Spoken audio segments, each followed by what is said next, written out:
मैं ये जानना चाहता था कि सरकार ठीक है, लेकिन नेहरू के समय शायद विदेश नीति हमारी इतनी फेल नहीं रही होगी जितनी आज दिखाई पड़ती है।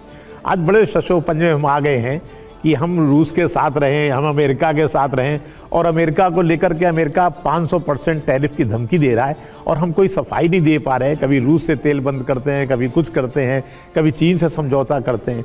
अगर चीन से कोई समझौता हो भी जाए तो चीन हमसे खरीदे क्या? वो तो हर तरह से हमसे सक्षम है, वो तो ऊपर से हमें बेचेगा।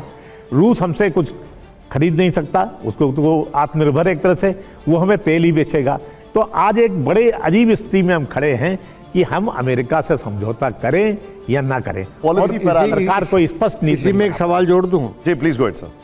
जो अमेरिका में आज के दिन हो रहा है, जिसको मैं जीनोफोबिया बोलता हूं, वहां पर जो व्हाइट सुपरमेसिस्ट हैं उन्होंने वो फैला रहे हैं। मेगा अलायंस जो ट्रंप की सबसे मजबूत सपोर्टर है, वो इसको फैला रही है। ये कुछ वैसा नहीं है राम माधव जी जो असम में हुआ करता था मारवाड़ियों के विरोध में, या फिर बंगालियों के विरोध में, बंगालियों के विरोध में कल्चरली, मारवाड़ियों के विरोध में कमर्शियली, इकोनॉमिकली। ये जो जीनोफोबिया है, इसके चलते क्या ट्रेड डील सार्थक हो जाएगी? तो आप क्या समझते हैं कि सिर्फ trade deal is the portion for every problem between us and them? तो पहले जहाँ तक विदेश नीति का प्रश्न है, देखिए विदेश नीति एक कंटिन्यूम होती है, उसमें पॉलिटिक्स की गुंजाइश कम होती है। क्या नेहरू की विदेश नीति पूरी सफल रही है क्या? अगर सफल रही होती तो 1962 में हम इतनी बुरी तरह चीन से हम वो बात कर ही नहीं रहे। इनका है, आपका नहीं है, इनका प्रश्न था पहले।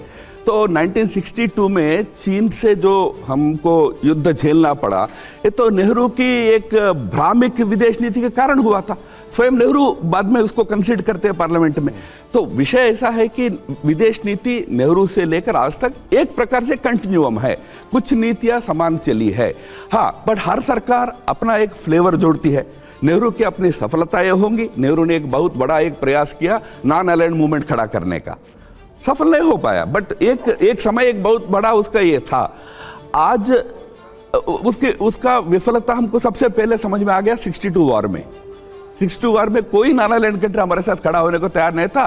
राजी यानी हमारे साथ समझौता कराने के लिए बाद में श्रीलंका वगैरह तैयार थे।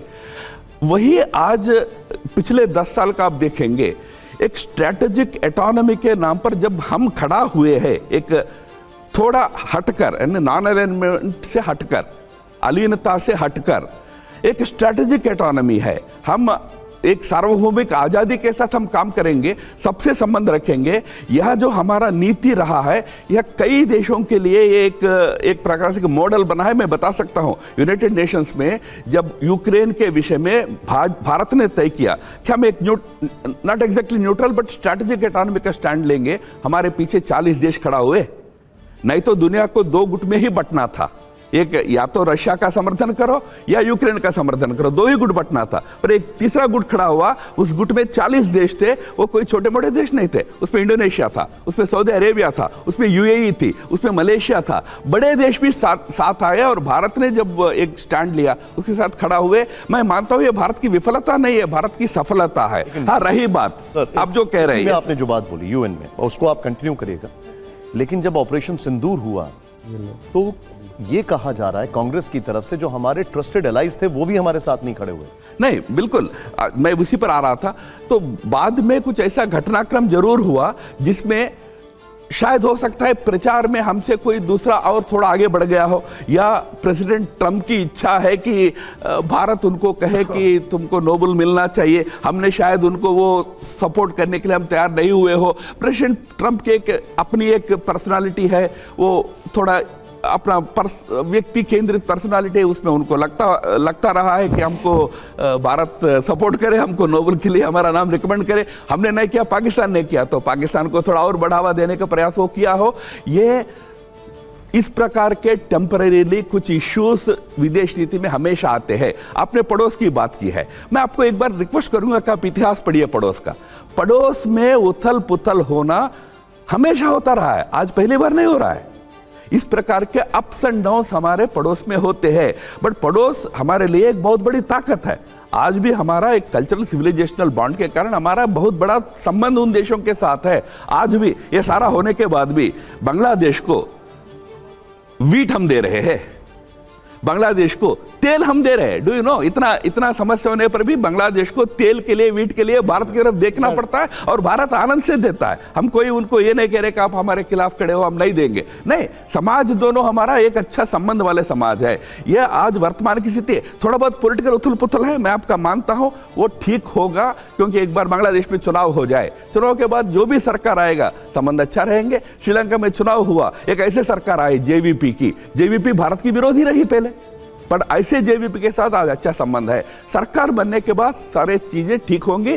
पड़ोस हमारा हमेशा भारत का बड़ा ताकत रहा है। मैं आपके इस पर आ रहा हूं, आपके इस पर आ रहा हूं। पहले मैं ये कहना चाहता हूँ, इन्होंने बात की है डोनाल्ड ट्रंप को मैं अंतर्राष्ट्रीय पोंटी चड्डा कहता हूँ।